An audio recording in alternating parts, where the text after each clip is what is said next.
Bonjour à tous. Notre table ronde va pouvoir commencer. J'ai le plaisir de pouvoir participer et de présenter cette table ronde grâce à 42, donc sur le Weirdo Fest, et pour parler du réemploi comme base créative dans la culture populaire et la geek culture. Pour parler de ça, la culture populaire, c'est aussi trois grands axes qui sont l'écriture, le dessin, et puis la recherche un petit peu pour l'innovation.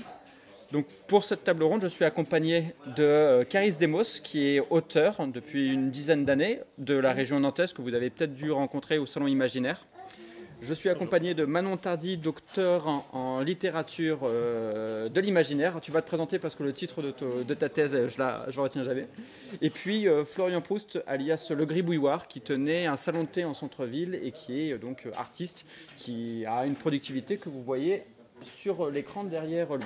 Si vous avez des questions, il pourra vous donner des indications sur comment est-ce qu'il fait pour dessiner. Avec quoi Et avec quoi surtout. Alors, Caris, je te laisse te présenter un petit peu. Ok, du coup, je suis auteur de 3 romans d'imaginaire, fantasy, fantastique. Voilà, je voyageais pas mal aussi avec ma famille ou avec ma compagne en tour du monde pendant plusieurs mois. Donc je m'inspire un peu des voyages pour écrire aussi. Voilà, pour ma part. Alors, il me semble important de préciser que tu as donc un roman plutôt pour la jeunesse. Jeune adulte, ouais. Et une dystopie en duologie plutôt pour adultes. Voilà, du fantastique, plutôt anticipation donc dans un avenir proche, et le jeune adulte, là, ça parle des sorcières influenceuses sur les réseaux sociaux et d'un personnage qui gravite entre les mythologies, les légendes et un monde contemporain, les réseaux sociaux et tout ça. On est d'accord que ta duologie a quand même un attrait fort avec l'écologie puisqu'il s'agit de gestion des ressources, notamment d'une nouvelle ressource.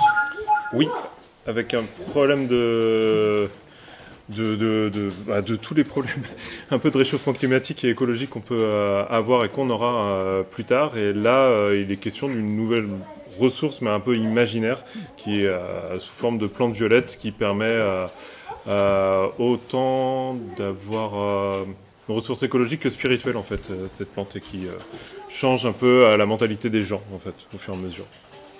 On reste un peu dans la littérature avec donc Manon, je te laisse te présenter un petit peu. Oui, bonjour à tous, à toutes.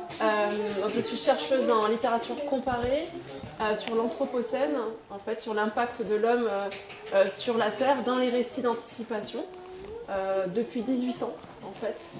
On retrouve des romans déjà en 1805 sur le futur de l'humanité et les projets de démesure en fait des humains et l'impact sur la nature. Et donc moi, mon travail, c'est effectivement de réfléchir aux représentations de l'humain dans le futur, aux représentations qu'on a de la nature et de l'écologie maintenant, et quel est l'impact en fait de l'imaginaire après sur des projets politiques ou sur notre vision du monde en fait, tout simplement. Tu as parlé d'anthropocène. Pour celles et ceux qui ne savent pas ce que c'est, est-ce que tu peux expliquer ce que c'est l'anthropocène? Oui, donc l'anthropocène, c'est une ère géologique qui n'est pas du tout... qui n'est pas acceptée en ce moment par les géologues, qui est plutôt une idée de la géologie qui permet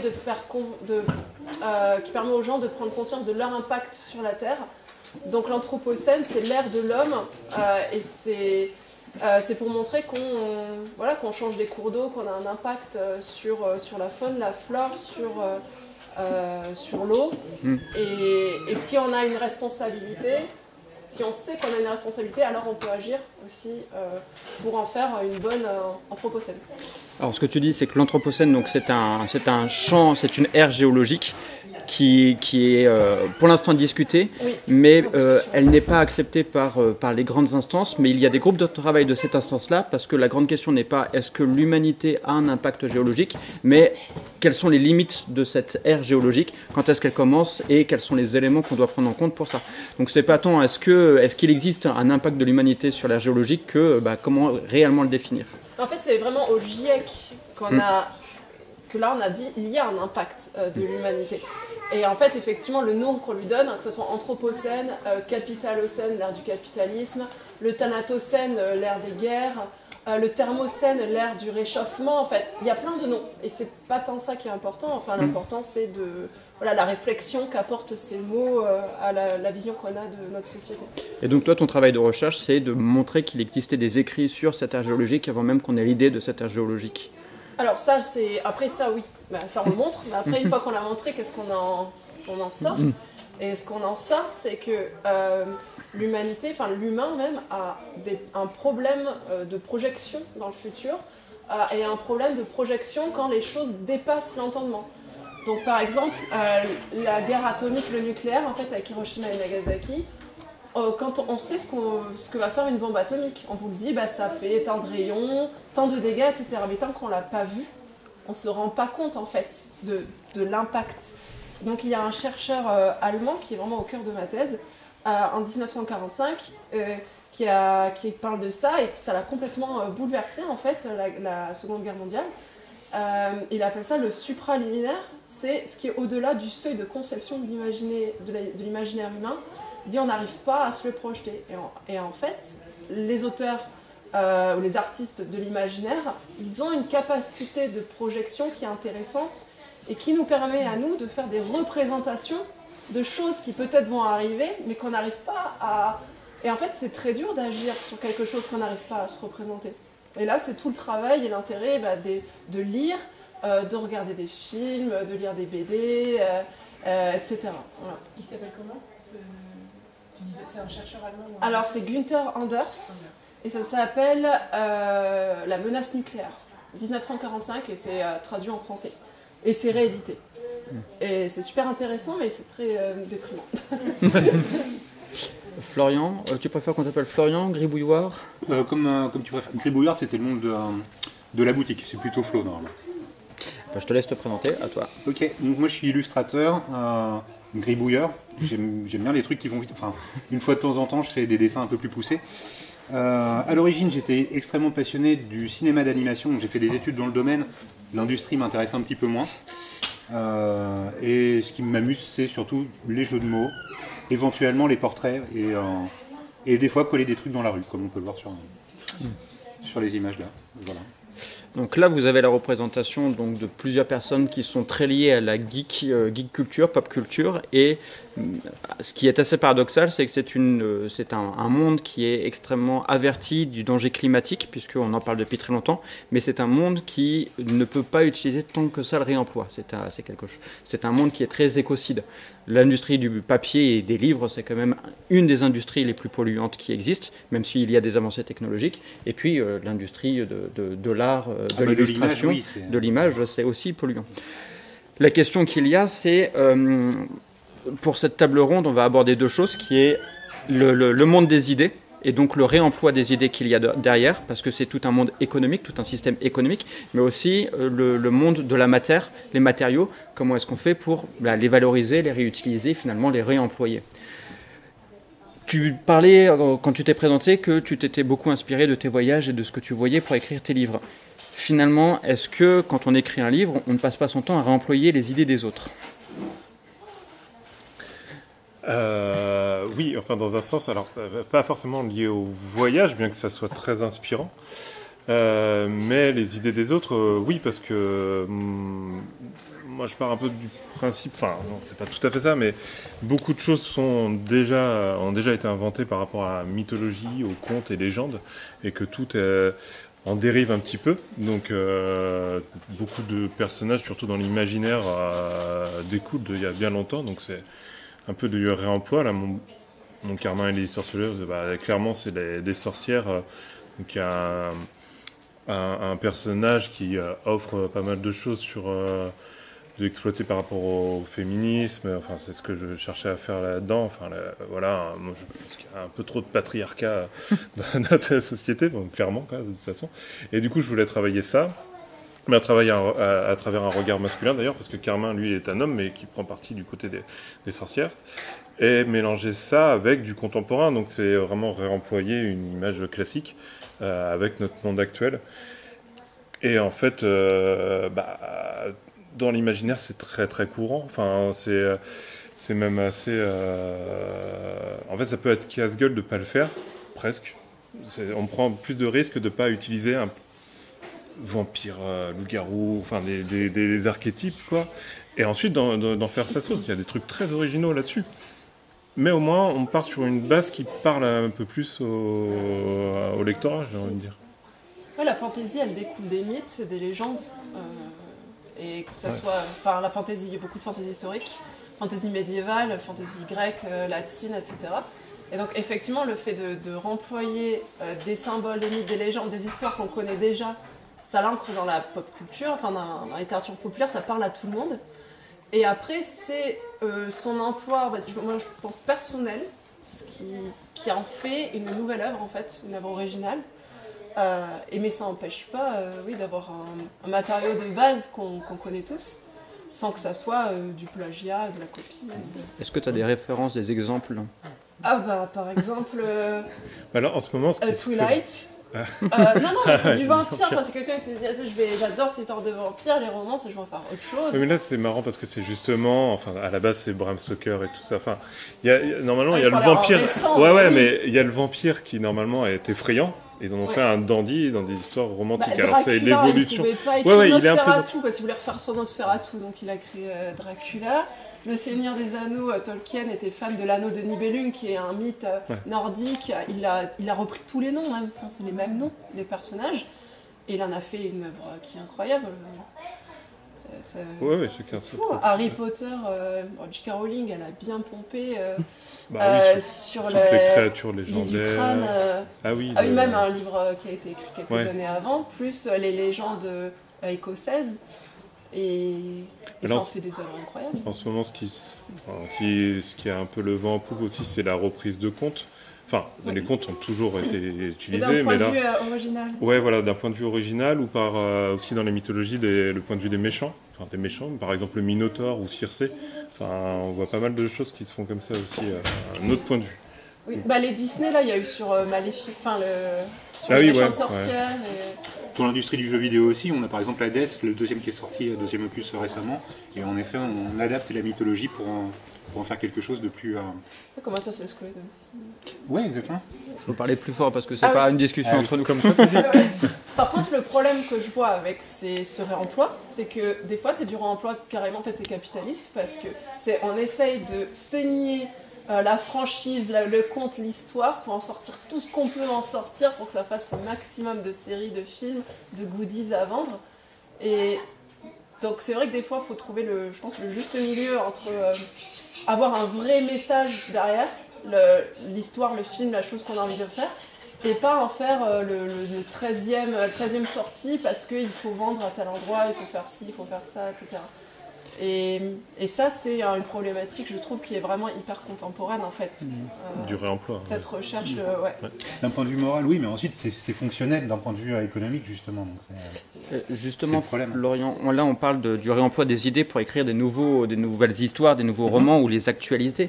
Ça se voit beaucoup plus lorsqu'on fait des œuvres. Là, ce qu'on voit derrière, il y a beaucoup d'œuvres qui rappellent d'autres œuvres. Le réemploi de quelque chose dans le milieu artistique. C'est que ça. Dans l'art visuel, c'est quasiment que ça. À l'origine, on essaie de s'inspirer de ce qu'on voit, de toute façon, donc c'est déjà le réemploi de ce qu'on a face à nous. Et petit à petit, on se rebase sur ce que les autres ont apporté.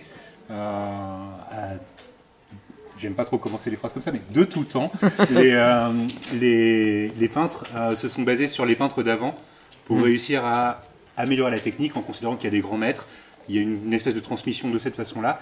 Et même actuellement, moi en tout cas, ce que j'aime bien faire, c'est des mash-ups, des détournements, ce genre de trucs. Donc réussir à partir d'une idée qui existe déjà, la transformer pour apporter une nouvelle idée, voire faire rencontrer deux idées pour en développer une troisième. Et finalement, réussir à rendre grâce au fait que les deux idées de base soient populaires, réussir à parler directement aux gens qui comprennent les icônes qui sont exploitées pour directement faire passer un nouveau message. Est-ce que c'est pas là, justement, est-ce que ce réemploi-là, c'est pas un petit peu le point de non-retour où créer quelque chose de nouveau, les gens n'ont tellement plus l'habitude que finalement ça ne marchera pas, et donc il n'y a plus aucun intérêt à créer du nouveau. On en est aux Trois Mousquetaires, la 10e assertion qu'on voit au cinéma, là Monte Cristo qui ressort, il y a un nouveau Trois Mousquetaires où il n'y a que des femmes. On est toujours autour des mêmes idées, sans quelque chose de nouveau. Alors, oui et non. En fait, le fait de créer à partir de rien, j'y crois pas des masses. Je pense qu'on se base tout le temps sur quelque chose qui existait déjà. Le fait de réemployer tout le temps la même chose, c'est un problème, mais on peut quand même apporter des choses. Notamment, les derniers Trois Mousquetaires sont assez différents de ce qui avait été fait avant en adaptation. Je mets pas de jugement de valeur. Ensuite, je suis pas critique et je peux pas vraiment dire si ça a été bien fait ou pas. Mais ça apporte quelque chose par rapport à ce qui a déjà été fait. Si on se contentait uniquement du matériau de base, pourquoi pas, mais on a quelque chose de un nouveau. œil artistique derrière, quoi. Enfin, un nouvel œil artistique qui Exactement, une nouvelle interprétation et ouais. même un nouveau rythme, une nouvelle façon de raconter les choses, une nouvelle esthétique, voire même une nouvelle narration. Quand on prend le dernier Comte de Monte Cristo, il y a énormément de choses qui ont été modifiées. Enfin, je ne sais pas si c'est le dernier, mais celui qui est sorti cet été. Énormément de choses qui ont été modifiées pour coller plus à une représentation actuelle de ce qu'on peut se faire du côté épique de cette époque-là. Et au format aussi, parce que ouais, exactement. Faire un film du pavé de Comte de Monte Cristo, il fallait ça aussi faire une des choix. série, voire plusieurs films. Ouais. Parlez plus fort, vraiment. Moi, des fois, j'y vois une forme d'ego un peu. Quand il y a un réalisateur, il dit toute ma vie, j'ai toujours voulu faire ce film, mettre ma patte, donc je le fais. Et après, il en a rien à faire, que ce soit le 10e, le 20e, ou que ça plaise ou pas, il a voulu faire son film. C'est un truc un peu qu'il y a des fois chez les artistes, et c'est normal chez l'écrivain, par le fait d'être publié ou d'avoir une peinture.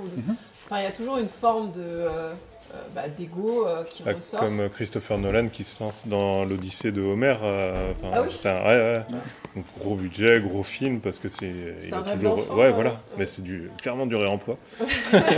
Mais même dans la musique, le fait d'avoir différentes interprétations d'une même œuvre, le fait de choisir à quel endroit on va l'enregistrer, l'acoustique, ce genre de choses, ou faire des covers pour complètement modifier justement l'ambiance générale d'un morceau, c'est aussi du réemploi et ça parle directement aux personnes aussi. C'est très con, mais d'un point de vue industriel, c'est ce qui vend le mieux les covers actuellement. Et ça rappelle directement des souvenirs, ça joue sur la nostalgie. Sur la nostalgie, sur l'émotion, on reconnaît des motifs. C'est de la citation finalement. Ouais. Là, on était beaucoup sur les idées, mais pour ce qui est des matériaux, alors c'est beaucoup plus facile de parler illustrateur que de parler livre, parce que même si on fait maintenant des livres avec du papier recyclé, avec de l'encre recyclée, ce qui est très récent, finalement, ça reste quand même dans l'illustration ou dans l'art visuel où il y a le plus de réemploi. Toi, est-ce que c'est quelque chose que tu utilises ? Oui. Alors oui, quand je peux et quand j'y pense. Je ne fais pas non plus que ça. Mais le fait d'utiliser des matériaux que j'ai sous la main, le fait d'utiliser en street art notamment quand on fait des collages ce qu'il y a déjà de présent dans le décor, modifier un panneau, rajouter un truc sur un sens interdit, utiliser comme on peut le voir là justement tiens, le bonbon, la femme en papillote, ça a été collé sur les murs d'une confiserie dans le centre d'Angers.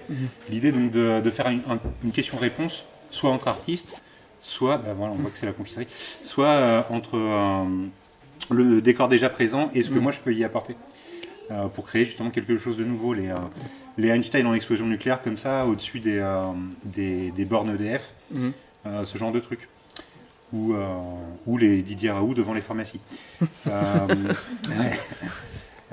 Et également utiliser du matériau quand ça peut s'y prêter. Par exemple, on a vu tout à l'heure aussi des portraits de personnages de Twin Peaks ou autres. Personnage de Twin Peaks, c'est caféinomane et qui est fan de tarte aux cerises, donc pain avec du café et du jus de cerise.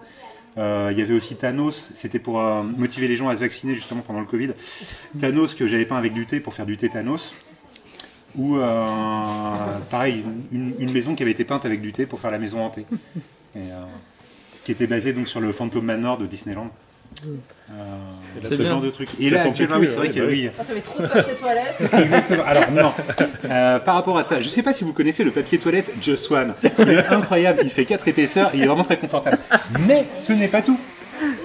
Il dispose aussi également, comme me l'a fait remarquer une amie, d'un cadre médaillon à l'intérieur intégré, ce qui fait qu'on peut s'amuser à dessiner dedans et représenter... bon, là c'est essentiellement des corps féminins, mais il n'y a pas que ça.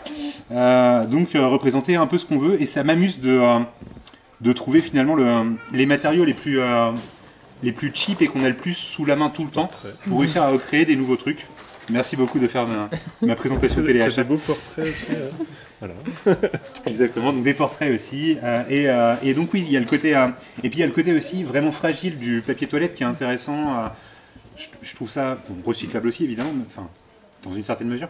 En tout cas biodégradable, mais le fait d'avoir quelque chose de très fragile et très pourri, on n'envisagerait pas d'en faire quelque chose d'intéressant, l'exploiter pour réussir à recréer quelque chose de plus beau. Plus beau. C'est une idée à toi, ça? Non, c'est aussi reprendre l'idée justement d'une pote qui a eu un fou rire dans mes toilettes avec ce PQ. J'ai repris son idée, j'ai dessiné dedans. Voilà. Et quel est ton avis par rapport à ça? Parce que comme tu le dis, le papier toilette, c'est un matériel qui est extrêmement fragile, qui va se détruire à un moment donné, même si tu y fais attention. Est-ce que dessiner quelque chose, faire une œuvre d'art qui ait une date de péremption, en tout cas qui finira par se détruire, est-ce que c'est pas... L'éphémère, ça fait partie de mon point de vue, ça fait partie du jeu. On a tous une date de péremption, y compris l'humanité, y compris la planète. Et finalement, le fait que quelque chose tienne... uniquement sur une certaine durée, ça apporte aussi du fragile et ça apporte quelque chose de plus poétique, je trouve, à l'œuvre. Comment dire, on peut toujours de toute façon la sauvegarder pour un temps plus long grâce à la photographie ou au film. Donc de ce côté-là, je m'en fais pas trop. En fait, je trouve ça intéressant d'avoir quelque chose qui est vraiment dégradable ou instantané. C'est le principe aussi du cliché volé, de la photographie. Sur le moment, l'instant ne va pas se reproduire. C'est déjà quelque chose du passé. A contrario, dans les histoires littéraires, en tout cas dans les livres, comme tu l'as dit, on réadapte souvent les mêmes histoires pour les coller à notre époque et au questionnement de l'époque. Est-ce que le fait d'écrire un livre qui est donc destiné à durer, un livre, il y a des chances qu'il dure plus longtemps que ta vie, laisser une trace de la manière dont tu racontes les histoires avec tes questionnements et tes points de vue, plus longtemps que toi, est-ce que justement il n'y a pas... est-ce que t'es pas un peu anxieux? Quelle est ta position d'auteur par rapport à ça? Anxieux, pas forcément, mais c'est assez égocentrique de se dire que ça va rester plus longtemps. Enfin, c'est quand même un peu l'idée de laisser une petite trace. Donc, waouh. J'écris par passion, pas pour me dire que ça va me survivre.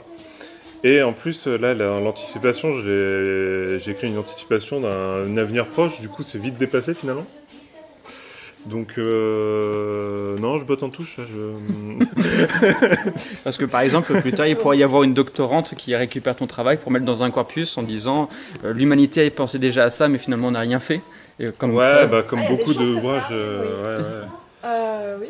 Son travail sera repris, peut-être sera critiqué, peut-être qu'il y aura des choses bien, peut-être que... J'essaie de voir un avenir proche assez réaliste, et oui, on n'a rien fait, mais ça, justement, on n'arrête pas d'écrire des dystopies pour nous signaler que, attention, on retombe un peu dans les mêmes dangers, et puis là, on y arrive bien, et on écrit des dystopies, des bouquins comme ça, mais on fait rien. Enfin, je sais pas si ça parle tant que ça, finalement. Un auteur, il n'y a pas longtemps, qui m'a dit exactement la même chose. Il m'a dit maintenant, je vais écrire une utopie. Parce que là, il dit avec toutes les dystopies qui existent, on a donné toutes les clés aux capitalistes pour réussir. Ils savent exactement ce qu'il faut faire. Il y a tout, on sait exactement faire une société, une dictature, sous surveillance, etc. Enfin, limite, il y a des manuels partout. Ouais. La servante écarlate, c'est clairement Trump et pioche dedans. C'est plus compliqué. Oui, le manuel pour réussir à faire quelque chose de bien et de positif, ça ne marche pas. Ça marche pas. Il y en a en moins. tout cas, il n'est pas là. En fait, il y en a moins. Parce que c'est bien d'alerter, mais une fois qu'on a alerté, il faut aussi savoir comment réagir. Oui, il ne faut pas faire que la recette du gâteau qui n'est pas bon. C'est ça, exactement. Bon, après, on verra, mais... Et donc toi, tu es auteur et tu vis une partie de ta vie est financée par la vente de tes livres. On voit beaucoup fleurir des boîtes à livres partout. Quelle est ta position par rapport au marché secondaire du livre? Le fait qu'il puisse y avoir de l'occasion, c'est une perte de revenus pour toi? Ah ouais, mais alors je suis le premier acheteur de livres d'occasion, moi. Non, c'est bien que les livres circulent, au contraire. Enfin, même dans un sens, alors que je préfère le papier, je suis pas contre le numérique aussi. Ça fait, voilà, moins de pollution aussi. Enfin, les livres numériques, mais c'est pas agréable non plus. Non, je trouve que c'est même les médiathèques et tout, font circuler les bouquins. Moi, je pense que l'important, c'est d'être lu aussi, quoi. C'est ça qui... je fais pas ça pour vivre financièrement. Sinon, je trouverai un autre boulot, quoi. Vraiment, clairement. Donc, l'important, c'est d'être lu, enfin, pour moi, hein, c'est d'apporter des idées qui fassent réagir les gens, qui fassent titiller sur certains trucs en se disant, ah ouais... faudrait faire attention à ça, voilà, ou j'avais pas vu ça sous cet angle-là. Donc, moi, mes bouquins, je les ai déposés dans les médiathèques qui sont autour de chez moi. Enfin, c'est l'idée de faire circuler le livre dans un souci écolo aussi, ouais, à la rigueur. Mais c'est pas un peu paradoxal, justement, toute cette économie du livre qui repose sur le fait de devoir vendre un objet matériel et finalement avoir des auteurs qui aillent contre ce système-là et donc qui soient contre... Alors, Carmin, là, il est édité chez L'Alchimiste, qui a le parti pris de faire de l'impression à la demande, justement. Donc, il n'y a pas de grosse quantité de stock, ouais, d'impression en gros volume. Donc, en fait, il y a ce souci écolo. Hein. C'est imprimé à chaque commande en librairie ou en vente en ligne. Donc, je pense qu'on est pas mal. Il y a vraiment cette notion d'écologie dans la maison d'édition dont je parle. Il n'y a pas de mise de plan. Oui, voilà. Le public t'a déconcentré, j'ai bien senti. C'est ça. Exactement. C'est ça. Le partage des chiens, c'est T'as quelque chose à dire sur ça, sur le monde capitaliste des J'ai livres? beaucoup de choses à dire sur le monde capitaliste, mais des livres. Le livre est un marché, donc oui, et c'est un objet physique. Et d'ailleurs, en fait, j'ai lu un article du Monde l'année dernière qui disait que les livres numériques ne sont pas moins polluants que le papier. Voilà, c'est les serveurs et les trucs de refroidissement pour les serveurs, etc. et le stockage. En fait, il vaut mieux acheter d'occasion. Oui. Il vaut mieux acheter d'occasion que du numérique ou du neuf. Après, il faut quand même... Les livres, c'est important. On ne peut pas dire on arrête d'écrire, on arrête... donc le plus important, c'est que les collectivités, effectivement, elles arrivent à trouver des moyens pour que ça... Utiliser un papier propre, enfin écolo, et de l'encre aussi, et faire ça localement. C'est vrai qu'il y a le marché du livre, il est aussi assez particulier. Le marché du livre est assez particulier avec toutes ces mises au pilon sans arrêt de gros volumes de livres. Enfin, c'est un peu honteux, quoi. Enfin, il y a vraiment quelque chose à... Ouais, il y a une surproduction. Il y a vraiment quelque chose à retravailler là-dessus. Alors, oui, voilà, pour le réemploi. Ouais, non. Mais j'ai pas la solution. Moi, il y a une citation que j'aime beaucoup liée à ça, c'est la différence entre les idées et les objets. C'est j'ai une pomme, tu as une pomme, on échange nos pommes, on a chacun une pomme. J'ai une idée, tu as une idée, on échange nos idées, on a chacun 2 idées. Et que mine de rien, la culture cherche l'enrichissement mutuel, alors que finalement, les objets matériels, les livres ne permettent que, pas d'enrichissement, mine de rien, c'était une stagnation. Est-ce que tu as un avis sur ça, toi qui Sur le fait de partager. Ouais. De partager et de produire à plusieurs. Ouais, sur les collaborations, notamment sur le street art justement, où on a régulièrement des jeux de questions-réponses, on a des jeux de recouvrement, de bosser à plusieurs sur un truc. Donc mon avis, il est qu'on y gagne tous. Il n'y a pas de perte dans les idées. On ne peut pas perdre une idée. Et pourtant, tu la recouvres, comme tu viens de le dire, le street art recouvre le travail qu'il y a eu avant. Ouais, alors ça, on peut, pas forcément, des fois on fait juste un jeu de questions-réponses, on peut coller plusieurs trucs côte à côte, par exemple, là, dans les trucs qui défilent, il y a des trucs de Fast Freak ou de Waldo, qui sont des artistes en juin très cool. Je vous invite à aller regarder leur boulot. Tu peux les redire, s'il te plaît ? Waldo, qui fait de la mosaïque, et Fast Freak, qui fait beaucoup de Playmobil. Ils font aussi du collage d'autres œuvres, mais ils font ça essentiellement. Je crois qu'il y a une œuvre d'ailleurs d'affichée ici de Waldo à l'entrée. Et donc du coup on peut se poser se poser quelques questions, lorsque on met, je sais pas, un Mario, quelqu'un d'autre peut mettre un bloc au-dessus ou ce genre de trucs un peu potache, mais finalement assez sympa. Ça fait vivre, ça fait évoluer tout le temps. Tous les jours, on peut voir l'art qui évolue, c'est assez sympa comme ça. Et puis un côté messagerie aussi instantané, enfin pas instantané, mais où on se transmet les uns aux autres des petites idées. Alors, pardon, je vais rebondir aussi sur tes idées, enfin l'idée de travailler à plusieurs aussi. C'est vraiment quelque chose que j'apprécie aussi énormément parce que bon, en tant qu'auteur, on est vraiment tout seul dans sa bulle. Et là, je suis sur un projet avec Ronald Bousseau, qui est illustrateur à Angers. On travaille sur un album jeunesse d'une licorne, donc encore un réemploi de personnages fantastiques. Une petite licorne qui s'assume pas trop, licorne paillette comme les autres, quoi. Et en fait, l'échange d'idées, il est génial parce que j'ai proposé voilà, un texte ou une histoire, et lui me fait les dessins, ça lui inspire, donc me donne d'autres idées, je lui rebalance d'autres idées. Enfin, il y a vraiment une émulation d'idées à deux, et j'adore enfin bosser comme ça. C'est vraiment c'est plus léger, enfin c'est plus ça ouvre plus l'esprit en fait. Voilà. Pour revenir sur le réemploi des matériaux dans la littérature, le fait que les livres soient à usage unique, on va dire, c'est assez récent avec l'industrialisation. Avant, le matériel coûtait beaucoup plus cher, le vélin, la pierre quand on gravait sur les tablettes. Et il y avait l'habitude de faire des textes qui recouvraient d'autres textes, qui a donné lieu à des incompréhensions. Par exemple, si vous allez voir les pyramides en Égypte, il y a des hiéroglyphes qui sont extrêmement intéressants parce que ça représente des hélicoptères ou des choses comme ça, qui sont en fait deux hiéroglyphes qui ont été écrits au même endroit l'un sur l'autre, qui vont donner lieu à des théories conspirationnistes, alors que pas du tout. Ça a un nom, cette technique-là? C'est le palimpseste. Tu le sais. Tu sais que c'est le palimpseste. Bah oui, parce que c'est l'économie du papier, c'est plus à usage unique. T'as des exemples dans l'histoire? Alors dans l'histoire, surtout des grimoires, des manuscrits médiévaux, où effectivement c'était très courant qu'un livre de prière, donc ça s'appelait les heures. Les heures sont recouvertes par d'autres des contes ou autre chose en fait, tout simplement parce que tout le monde en avait chez soi et on pouvait réécrire par-dessus. Après on a retrouvé aussi des fois des feuilles qui étaient collées les unes contre les autres, puis on a décollé, puis on a retrouvé d'anciens textes à l'intérieur. Je me rappelle plus exactement ce que c'était, mais c'est assez courant. Et même à la BNF maintenant, de nos jours, des fois certains conservateurs rouvrent d'anciens manuscrits, ils grattent un peu, ils découvrent des textes cachés à l'intérieur des couvertures, etc. Et qui montraient l'histoire, en fait, toute l'histoire qu'a vécu ce livre, qui a eu plusieurs emplois.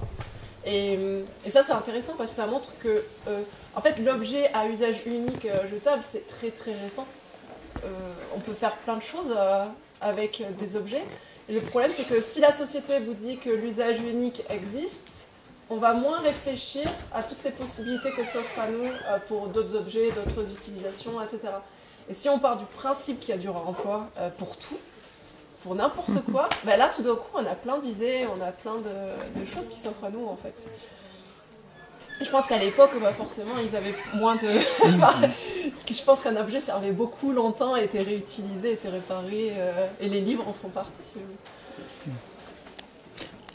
De la même façon, en art visuel, on réemploie... Enfin, c'est pas systématique, mais il y a eu pas mal de peintres qui ont recouvert leur toile et réutilisé leur toile. Déjà parce qu'ils voulaient bloquer, enfin, ne plus montrer ce qu'ils avaient fait avant. Ils étaient pas très fiers de certaines productions. On peut penser notamment, même au début 20e, à Matisse qui a fait ça pas mal de fois. Et dans le réemploi, on peut aussi penser à... Alors tiens, on va faire la pub pour une copine Angine, pour Marika, qui elle, va utiliser beaucoup de collages créés, donc réemployer des œuvres qui existent déjà, les découper, les déchirer, et recréer des nouvelles œuvres avec des nouveaux messages, notamment détourner des messages publicitaires, en prenant des petits slogans publicitaires, les remettant dans d'autres sens. Et voilà, je vous invite aussi à aller voir son travail, Marika. Mais ce travail de réutiliser des choses existantes, ça ne marche que parce qu'on arrive à faire une production de masse et donc on ne perd pas l'objet qui a été déchiré. Tu parlais d'utiliser des messages publicitaires en les détournant, en les coupant, en les collant. Ouais. On ne perd pas cette œuvre-là. Alors que dans le cas du palimpseste, les livres d'heures, ils étaient chacun uniques. Donc à chaque fois qu'il y avait la réutilisation de ces œuvres-là premières, on les détruisait. C'est pas vraiment la destruction. C'était... Mais c'est plus la chose, elle a eu sa vie et puis il y en a une autre. Ouais. C'est une évolution de... C'est une évolution en C'est une destruction. transformation. Ouais. En destruction, transformation totale, en art visuel, on peut envisager dans ces cas-là plutôt le modelage à partir d'argile où si on en a un peu marre de ce qu'on a fait, qu'on veut rebosser, qu'on veut pas s'embêter à aller reprendre de l'argile, on fout ça dans un seau de flotte et on attend. Et voilà, quoi, c'est Et nous puis fait un un bloc. livre d'heures, il en existe plusieurs en fait. C'est toujours les mêmes. C'est quelque chose de religieux, c'est toujours pas les mêmes choses en fait, les mêmes histoires. Donc s'il y en a un an moins, c'est pas très grave. Puis il y en a qui ont été copiés, recopiés aussi, Oui, avec des fautes, plus ou moins de fautes. Mais... avec des doubles consonnes. Dans l'art visuel, un des cas les plus célèbres, c'est aussi Disney. Quand on regarde le livre de la jungle avec Robin des Bois, c'était les mêmes Par exemple. feuillets. Oui, c'est vrai, la danse dans Robin des Bois notamment, qui est la même danse, il me semble, que dans Blanche-Neige, et peut-être même que dans pas Cendrillon, la Belle au Bois dormant dans la forêt, la scène du rêve. En fait, quand une animation, enfin, il y a une question d'économie qui est importante dans l'animation, et dans l'animation traditionnelle de ces époques-là, ça coûte une fortune de pouvoir faire chaque image, et ça prend un temps fou. Et lorsque ça a été bien fait une fois, pourquoi s'embêter à tout changer, rechanger les cadrages, alors qu'on peut le réexploiter et que ça marche aussi bien que les premières fois. À savoir, en plus, tout ça part généralement de rotoscopie, et même si c'est un petit peu retravaillé, donc de décalque d'images réelles. On filme des gens en train de danser, par exemple, danser avec un ballet ou danser réellement entre eux. On utilise chaque image pour les reproduire en décalque, plus ou moins, et ensuite on réimprovise autour de ça pour accentuer, parce que ça reste quand même beaucoup de caricatural. Le dessin animé a besoin d'être plus expressif que le film réel. Parce que justement, si on ne le fait pas, on obtient des trucs comme les remakes, type remake du Roi Lion ou autre, où les animaux n'ont absolument aucune personnalité. Un peu dommage aussi. Donc oui, c'est normal de réemployer. Ce serait dommage même de ne pas le faire. Mais en littérature, est-ce que toi tu devrais réutiliser un brouillon d'une histoire d'un autre auteur pour le réutiliser pour une de tes histoires? Est-ce que ça ne marche que pour que justement le visuel? Un brouillon d'un autre auteur. Dans un petit délire à la... Non, je vois faire pas un trop, cadavre mais exquis. oui, voilà, un cadavre exquis à la rigueur, ouais. Partir sur autre chose et puis donner le relais et tout. Ça peut... Oui, c'est des choses qui se font en plus, ça peut être rigolo. C'est encore du partage d'idées. Ouais. Là, c'est du partage, alors que plutôt pour l'illustration, on est vraiment sur la réutilisation de calques, comme tu dis. Il y a un peu les deux, parce que justement, tu peux avoir le partage aussi, que ce soit juste par le principe de cadavre exquis, ou si on prend des exemples, un poil pop, justement, Andy Warhol et Basquiat. Andy Warhol aimait bien faire ils ont pas mal collaboré ensemble.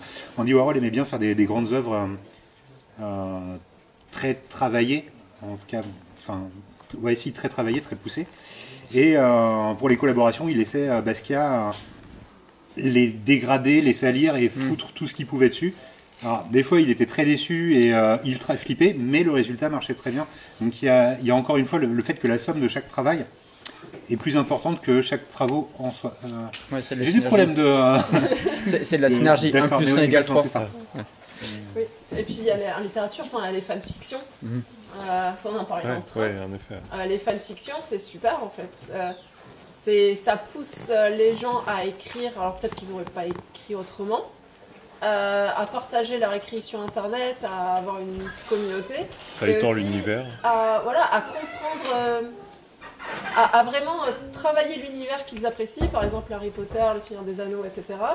Et se dire, moi je peux apporter, je peux aussi écrire une histoire en fait. Et comme le world building, le monde il est déjà là, les personnages sont déjà là, c'est beaucoup plus simple. Et je connais, il y a vraiment beaucoup d'écrivains, d'auteurs qui ont commencé par des fanfictions, qui ont commencé par du jeu de rôle aussi, donc dans des univers déjà connus à écrire leurs histoires. Et là c'est du réemploi qui après crée de l'expérience. De l'envie et après on peut sortir du fanfiction et puis créer ses propres univers. Il y a une des fanfictions les plus célèbres, c'est 51 degrés, qui était une fanfiction de Twilight. Et quand il y a eu tout le bad buzz sur les vampires qui brillaient au soleil, elle a éliminé la partie vampire pour ne garder que le parti relationnel. Elle a changé les prénoms, elle a enlevé les vampires, ça a fait 50 Shades of Grey. Mais indépendamment de ça, il y a tout un courant de la littérature qui est basé sur le réemploi. Là, depuis tout à l'heure, on parle de l'aspect très capitaliste, mine de rien, du monde de la culture, où on a besoin de matériaux, les utiliser une fois ou les réutiliser à plusieurs, mais il n'y a pas cette notion d'action vraiment liée au réemploi. Alors que dans la littérature, notamment dans l'imaginaire, tout ce qui est steampunk, cyberpunk, tout ce qui est punk, mine de rien, c'est la littérature du réemploi, de l'utilisation des déchets. Pourquoi cette littérature, finalement, on en parle si peu? D'abord, est-ce que tu as des exemples? Oui, Neuromancien de Gibson, qui est le roman de cyberpunk le plus connu, je crois que c'est les années 60, 50, 40. Je pourrais pas dater, j'aurais dit 60. Mais ouais, j'aurais dit 60 aussi. Et là, c'est du cyberpunk, donc cyber vraiment lié à la technologie, et punk parce qu'on est tout le temps dans des univers autoritaires, et le seul moyen de s'en sortir, c'est de hacker le système, et de faire ça dans des caves un peu en marge de la société. Ouais. Voilà, c'est des marginaux. C'est beaucoup de drogue aussi, beaucoup de romans sur la consommation de drogue. C'est un peu comme si on avait une vision double et trouble de la société, et qu'on essaie des personnages qui espèrent autre chose mais qui n'en sortent pas. Enfin, c'est quelque chose de très dark, très sombre, le cyberpunk. Après, tu as parlé du steampunk. Alors, je n'ai jamais vu de punk dans le steampunk. Alors, ça, peut-être que quelqu'un pourra en parler après. Mais ouais, pas de punk dans le steampunk. Le côté lutte sociale, en fait, du steampunk. Normalement, c'est pas que des machines à vapeur, c'est aussi une lutte d'ouvriers qui essaient de... Ça, 1883, Ignis, premier roman, je crois, de steampunk, avec une révolte de robots qui s'appelle des atmophytes, c'est des hommes vapeur. Donc 1883, c'était vraiment le tout premier robot. Et effectivement, on a une révolte de ces esclaves, parce qu'ils ont osé, ils aimeraient bien respirer de l'air frais. Ils ne comprennent pas pourquoi les autres ils peuvent et pas eux. Ils le font, il y a une révolte qui se finit pas très bien. Mais c'est vrai que dans la steampunk actuelle, je n'ai pas trop vu ces révoltes. Les brigades du steam de... le duo français Cécile Duquesne et Cécile Duquesne a fait là oui il y a les révolutions 1870 la commune, avec les révoltes anarchistes. Effectivement, il y a une question de lutte sociale, effectivement. Ça, on le voit pas au cinéma. Dans les anthologies de Oniri aussi, qui est spécialisée steampunk, qui sont, toutes les petites anthologies, c'est des recueils de nouvelles. Il y a toujours cette notion de mélange de le côté vapeur, machine à vapeur et tout, et de lutte sociale aussi. Bon, t'es meilleur que moi. de lutte sociale et de classe sociale en steampunk dans Château Falkenstein, qui est un très bon jeu de rôle. Si vous ne l'avez pas joué, je vous le recommande. Bon, il y a ça dans le steampunk, très très bien, 19e, donc vraiment la révolte du 19e siècle en fait. Et après, dans le solarpunk, pareil, le solarpunk, il n'y a pas trop de punk. Le solarpunk, ça a été créé dans les années 2010 par un publicitaire sur Twitter qui trouvait ça trop cool de faire un néologisme. Avec donc l'énergie solaire et puis la culture punk, parce que le mot était cool. Et ça a été repris dans des anthologies brésiliennes et italiennes au début, surtout dans des pays qui mettaient de l'argent dans le solaire. On le retrouve que sous forme de recueil de nouvelles, c'est que des appels à texte. Aucun auteur n'écrit du solarpunk par lui-même en fait. C'est vraiment des demandes des éditeurs parce que ça marche bien. Et souvent on a des nouvelles qui sont pas punk. Par exemple, il y en a une qui est en 2012, là, dans un premier recueil brésilien, où les personnages ont un code, une sorte de tatouage sur la nuque qui permet de capter l'énergie solaire. Donc, ils n'ont plus besoin de manger pour avoir de l'énergie. Et c'est la fin des restaurants, de l'empire des restaurants. Voilà. Et ça s'arrête là. Il n'y a plus de restaurants. Et malheureusement, en fait, je pense que le solarpunk, c'est une idée qui vient de quelqu'un d'un publicitaire, qu'il y a quelque chose d'intéressant dedans qui va arriver, qui est en train d'arriver, parce qu'en France, on commence à s'en emparer. Il y a des recueils déjà. On a des recueils, mais les vraies idées, je les trouve plutôt dans les utopies, dans les utopies heureuses. Là, les nouvelles collections d'utopies qu'on retrouve chez plusieurs maisons d'édition françaises depuis 4-5 ans. Où là, on a des vraies idées anticapitalistes. Parce que le cyberpunk, maintenant, c'est limite dépassé, on est dedans, quoi, finalement. On est un peu dedans. Le cyberpunk, On c'est est dans vraiment intéressant quand même. C'est Ouais. là un peu qu'il n'y a pas mieux. On je est dans trouve. les sociétés régies par le numérique et les algorithmes et tout Les ça, grandes donc c'est plus du tout corporations. marginal comme société maintenant. Parce on qu'on est clairement bien dedans. d'accord que le mouvement punk, c'était le mouvement hors système, enfin abat Ouais. le système et donc sortir du système pour le détruire. Alors que cyberpunk, steampunk, ce sont des courants littéraires où les personnages font partie du système et essaient de retourner le système contre lui. Hum, Ah, il y a quelqu'un qui n'est pas d'accord. ouais, enfin, moi, je suis pas tout à fait d'accord non plus. Mais là, je pense qu'il faudrait qu'on ait 2 heures, que j'ai les livres avec moi et qu'on ouvre et qu'on regarde le texte. Et surtout qu'on regarde, le plus important, c'est les auteurs qui ont écrit ce type de livre, en fait. Souvent, c'est des auteurs qui peuvent être en marge ou qui avaient des addictions, ou certains, il y en a beaucoup qui étaient journalistes. Et là, c'est intéressant de plutôt peut-être parler des auteurs. Les auteurs engagés dans tous Oui, les cas. et puis de l'année de publication qui est toujours très très importante en littérature. Pourquoi le livre est sorti cette année exactement? Et c'est pour ça que le cyberpunk, donc c'est les années 60, après guerre froide, et puis beaucoup de dystopies, forcément après la Seconde Guerre mondiale, quand on se rend compte de ce que peut faire l'humanité, même si on a des dystopies avant qui sont très intéressantes. Et le solarpunk, justement, ça arrive, pour moi, ça arrive au moment où les utopies sont passées de mode. Les utopies, c'est très 18e, 19e, 20e, on n'en trouve pas. Et là, on veut en réécrire et on essaie de lui trouver un mot qui sonne bien, qui a l'air cool. Mais en fait, ce sont des utopies qui arrivent. Voilà. On m'a accaparé la parole. Je pense tout d'un coup à la série Arcane qui est du steampunk aussi dans un sens, et là aussi avec de la lutte sociale et tout Oui, ça. qui est très marqué. Ouais, mais qui est là pour créer de l'argent pour une pub pour un jeu vidéo. Arcane. Ah oui, non, Mais alors ça c'est du réemploi. Ouais, non, attends, trop bien, justement. il y a toujours une ironie de ce côté-là. C'est du réemploi, mais hyper quali quoi. Enfin, Arcane, c'est cool. Notre table ronde va arriver à sa fin. C'est le moment où on échange avec vous, si vous avez des questions, des références à donner, des avis. Des références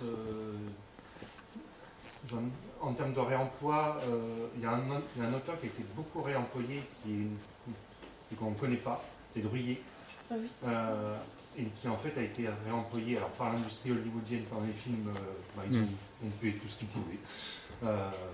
La scène de la cantina dans Star Wars, ça a été lui qui l'a imaginé et dessiné, enfin plein de trucs comme ça. Et dans l'univers un peu steampunk,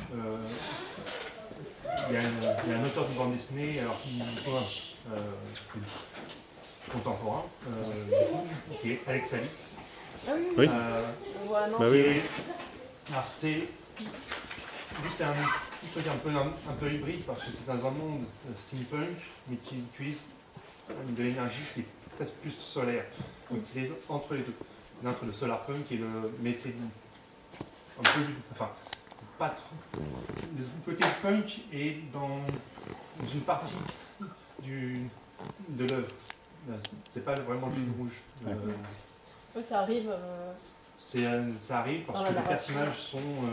Il y a un décalage de classe, mais c'est pas du tout le fil rouge. Le fil rouge est plus un peu utopique à la Jules Verne, conquête spatiale, complètement imaginaire d'ailleurs. Et ça me pense à Mathieu Bablé, qui écrit des dystopies de SF en BD, mais pas que, des fois c'est dans la nature, c'est pas forcément sur une autre planète, etc. Et c'est très punk, pour le coup, c'est très anticapitaliste, et il y a un côté... pour moi, c'est de l'évolution du cyberpunk, en fait. Ça va beaucoup plus loin. Oui. C'est cyberpunk dans 2000 ans. Quoi. Oui, sur l'éthique animale. Si on prend, sur l'éthique, Shangri-La notamment, Shangri-La, si c'est vous l'avez pas incroyable. lu, lisez-le. Oui, mais c'est très complètement triste. fou. Enfin, Et avec des perspectives incroyables, il est très très fort pour dessiner des bâtiments. Shangri-La, il est super. Oui, Mathieu Bablé et Alex Alice, ils ont tous les deux, aux Utopiales de Nantes, ils ont tous les deux eu le prix et fait des expos qui étaient super intéressantes. Donc je fais de la pub pour les Utopiales. Non, c'est bien. Merci. Oui. Une question très très basique, parce que quelqu'un qui n'est pas juridique dans ce monde-là, mais pour vous, quelle est la limite entre réemploi et plagiat? Toi, tu dis pour l'art, enfin pour l'art ou pour la littérature? La littérature est un art déjà. Non, mais l'art, Oui, l'illustration. ouais. L'illustration. La limite, c'est assez compliqué. Le plagiat, c'est un terme juridique déjà. Et c'est le fait de ne rien apporter de neuf. Et en plus, il y a aussi le fait de voler la paternité d'une idée ou d'une œuvre. Sans donner la source. Exactement. Ouais. Si on fait de la copie, qu'on explique que, comme Van Gogh avait pu le faire, qu'il avait repris d'autres œuvres pour refaire des crayonnés, peut-être en les améliorant, ça se vend plus cher que les originaux, mais bon, c'est comme ça. Là, on apporte quelque chose de neuf et on cite la source. On n'a plus le côté usurpation. Le plagiat usurpe. Le fait de réemployer ou de... Même un pastiche, ce n'est déjà plus une usurpation, ce n'est plus un plagiat. C'est le fait d'apporter quelque chose de nouveau, de détourner, de se moquer de l'original. Voilà, Ouais, en littérature, c'est pareil. Ils vont regarder si tant de pourcentage de l'œuvre, il y a un minimum de pourcentage qui doit ressembler exactement à l'autre œuvre. Et il faut aussi que la personne ne dise pas que c'est d'où elle a pris les sources. Nous, on a le plagiat en recherche. Hein. Les thèses sont passées dans des logiciels anti-plagiat. Et c'est encadré par la loi, donc c'est très particulier. On peut aussi noter d'ailleurs en art pictural un concept qui est détourné du plagiat, qui est le fait d'être un faussaire. C'est justement tout le contraire, c'est se faire passer pour l'auteur d'origine, tout en reprenant son style et en l'imitant. Et puis en musique, il y a le sample. Il y a une musique qui a popularisé. Oui, complètement, oui. Le fait de reprendre quelque chose dans une certaine longueur de sample. C'est ça, et tout est une question de limite, de temps. C'est vrai que dans le réemploi, la musique aussi, il y a un gros sujet là-dessus. Hein. Reprendre les samples en plein de domaines musicaux, la pop et tout, les modes. Les samples, même juste les progressions d'accords. Je vous recommande l'excellente vidéo de Axis of Awesome qui s'appelle 4 Chord Songs et qui donc répertorie juste en un morceau de 3 ou 4 minutes tous les morceaux qui sont les 15 du top 50 des 60 dernières années. Même progression, les 4 mêmes accords dans le même sens, la même mélodie. On passe du Roi Lion à Stevie Wonder, ça marche très bien. Et aujourd'hui, il y a la question de l'intelligence artificielle, qui est une vraie question d'inquiétude et d'espérance, je ne sais pas. Alors, mais sur la question du réemploi, la question de la création. Alors, elle fait que du réemploi. La justice a tranché, c'est pas du réemploi, c'est du vol. Ah bon? Il n'y a absolument pas de réemploi là-dedans. L'intelligence artificielle n'a pas sa place dans la thématique du réemploi parce qu'elle ne fait que du repompage et surtout on parle d'intelligence artificielle alors que c'est du statistique. Chaque mot à la suite d'un autre à celui qui a le plus de chances de se retrouver derrière suivant sa base de données. Donc il n'y a pas d'intelligence et il n'y a pas de réemploi. C'est vraiment du vol pur et dur. Mais c'est intéressant, là j'ai écouté Les Pieds sur Terre, vous connaissez Ouais. Et il y a 2 jours, c'était sur un accident dans un téléphérique qui avait expliqué au démarrage qu'en fait tout a été généré par l'IA. Donc il y avait 2 histoires qui étaient racontées à la mode des Pieds sur Terre. Donc la Crandon elle expliquait qu'il fallait faire attention. Et ce qu'elle disait, c'était ce qu'il fallait créer, c'était la confiance avec les gens. Et je crois que c'est vraiment ça qu'il faut travailler, c'est comment on crée... Je trouvais que c'était hyper intéressant parce que à partir du moment où on fait confiance aux gens et que la relation est suffisamment transparente et intelligente, on peut, tout est possible. En fait. Mais j'ai trouvé hyper intéressant. J'ai trouvé ça hyper démago parce que la conclusion c'était on est capable de faire une émission à partir de contenu généré par une IA. Et du coup, c'est ce qui fait la valeur des Pieds sur Terre, c'est que justement, on ne le fait pas parce que vous nous faites confiance pour faire autre chose. Moi, je trouvais ça intéressant. Mais du coup, je trouvais ça hyper léger, c'était un peu un ouf. Enfin, je trouvais ça hyper facile, c'est bon, on a échappé à, on pourrait faire des docus hyper touchants avec une lumière. Enfin, je sais pas, il y a un procès en ce moment sur ce sujet-là, qui est 4 des plus grands groupes de médias français sont en procès contre un site internet qui est généré par IA et qui fait des articles en pompant Livre Hebdo, Libération, 6000 par jour articles, qui soient uniquement... Et des centaines de milliers d'euros par an grâce aux publicités sur le site internet et c'est que de l'IA. Et ça existe depuis des années. Hein. Enfin, Oui, c'est ça. Donc, depuis l'IA Act qui a été promulgué en 2023, maintenant, les termes de l'IA sont très clairs. Une IA générative qui est en open source, c'est du vol. Il n'y a pas autre chose. Si ce n'est pas du vol, ça va être une IA qui va être mise en place par une instance. Je pense notamment à Eve par le ministère de la Santé pour les mammographies, pour la gestion, le diagnostic des mammographies. Ça, ce n'est pas du vol parce que du coup, elle est mise en place avec un truc spécifique et c'est fait exprès. Et ce n'est pas ouvert à tout le monde. Parce qu'il y a toujours quelqu'un qui code derrière. C'est qui code, qui récupère les informations et pourquoi ils font ça. Et donc effectivement, il y a de l'IA, ou plutôt des stats qui servent des choses qui sont super intéressantes. Et puis il y a les autres. Et c'est vrai que dans le domaine de l'art humain, c'est pas l'IA, elle n'a pas sa place en fait.